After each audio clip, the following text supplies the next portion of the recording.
Assalamualaikum warahmatullahi wabarakatuh. Perkenalkan, nama saya Roma Sudi Silaban dengan NIM 1104620046. Saya dari kelas Penmas B angkatan 2020 Universitas Negeri Jakarta. Pada video kali ini, saya berkesempatan untuk membahas tentang Sustainable Development Goals poin 14, yaitu Desa Peduli Lingkungan Laut. Sebelumnya, saya akan menjelaskan apa itu SDGs atau Sustainable Development Goals. Pada tanggal 25 September 2015 bertempat di Markas Besar Perserikatan Bangsa-Bangsa atau PBB, para pemimpin dunia secara resmi mengesahkan agenda tujuan pembangunan berkelanjutan atau Sustainable Development Goals sebagai kesepakatan pembangunan global. Kurang lebih dari 193 kepala negara hadir, termasuk Wakil Presiden Indonesia Yusuf Kala, turut mengesahkan agenda SDGs tersebut. Sustainable Development Goals atau SDGs adalah pembangunan yang menjaga peningkatan kesejahteraan ekonomi masyarakat secara berkesinambungan.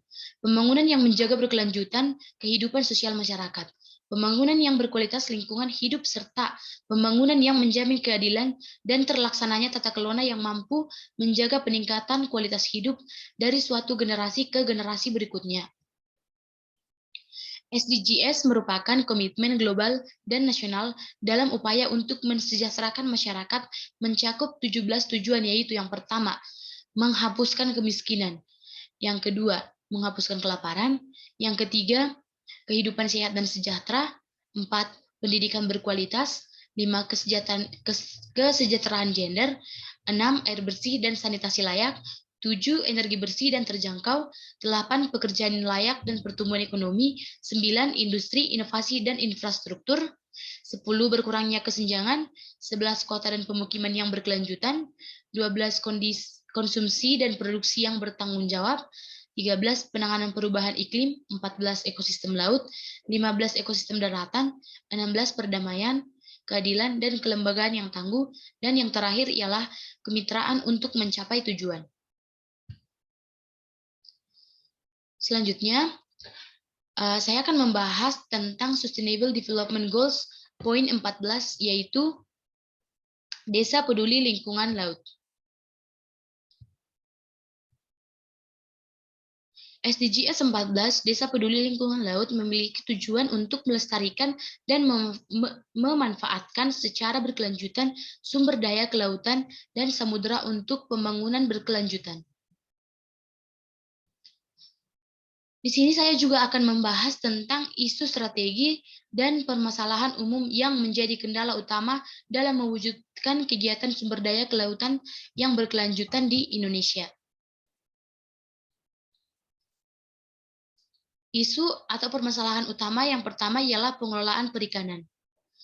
Masih lemahnya sistem pengelolaan perikanan merupakan isu strategi dan permasalahan umum yang pokok dalam mewujudkan sektor perikanan berkelanjutan di Indonesia. Hal ini telah diindikasikan dengan tidak meratanya tingkat pemanfaatan sumber daya ikan di wilayah Indonesia. Sebagai contoh, perikanan tangkap. Banyak perairan di kawasan barat dan tengah Indonesia yang sudah menunjukkan gejala tangkap atau overfishing seperti Selat Malaka, perairan timur Sumatera, Laut Jawa, dan Selat Bali. Sementara di perairan laut kawasan timur Indonesia, tingkat pemanfaatan sumber daya perikanannya belum optimal atau masih underfishing. Akibatnya, pada daerah penangkapan ikan yang mengalami overfishing, nelayan-nelayannya menjadi miskin dan tidak sedikit kasus pertikaian yang terjadi antar nelayan. Kemudian permasalahan yang kedua adalah penegakan hukum. Kondisi penegakan hukum untuk sektor perikanan di Indonesia juga relatif masih lemah, baik secara kuantitas maupun kualitas. Belum kuatnya penegakan hukum di bidang perikanan ini, selain mengakibatkan kerugian bagi negara, karena baik secara ekonomi dan lingkungan, juga berdampak pada penegakan kedaulatan wilayah negara. Yang ketiga adalah permasalahan sampah laut.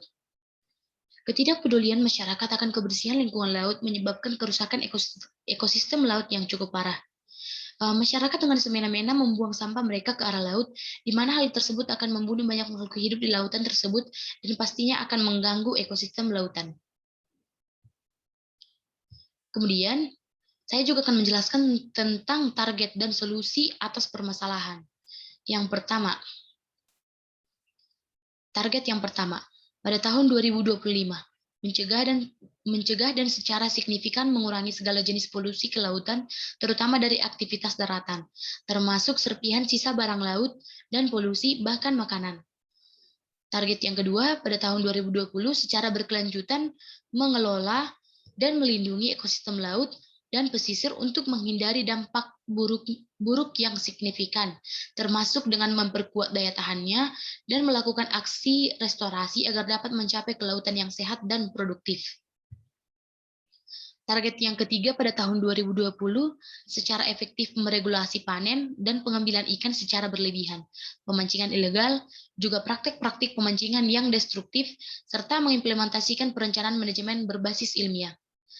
Target yang keempat pada tahun 2020 mengobservasi setidaknya 10% dari area pesisir laut konsisten dengan hukum nasional dan internasional dan berdasarkan informasi ilmiah yang terbaik yang tersedia.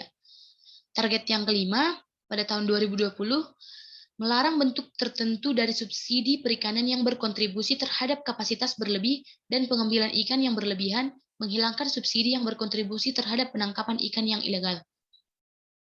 Yang terakhir pada tahun 2030 meningkatkan keuntungan ekonomi bagi negara berkembang kepulauan kecil dan negara kurang berkembang dari penggunaan yang berkelanjutan terhadap sumber daya kelautan.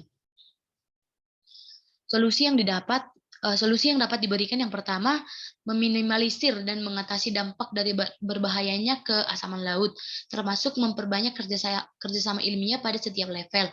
Yang kedua, meningkatkan pengetahuan ilmiah, mengembangkan kapasitas riset, dan transfer teknologi kelautan. Dengan melihat pada kriteria pada panduan Komisi Antar Pemerintah Oceanografi mengenai transfer teknologi kelautan. Yang ketiga, menyediakan akses terhadap sumber daya kelautan dan pasar bagi nelayan kecil. Dan yang terakhir ialah memperbanyak konservasi dan penggunaan yang berkelanjutan terhadap laut dan sumber dayanya. Yang terakhir, berikut ada beberapa gambar untuk masa depan laut kita apabila kita memenuhi target yang telah dipaparkan dalam Sustainable Development Goals poin 14. Dengan adanya video pemaparan tentang Sustainable Development Goals poin 14 ini diharapkan masyarakat dapat sadar untuk lebih menjaga ekosistem laut kita supaya target yang ingin kita capai pada tahun 2030 dapat tercapai dengan baik. Baik, demikian video pemaparan yang dapat saya sampaikan. Kurang lebihnya mohon maaf. Sekian dan terima kasih.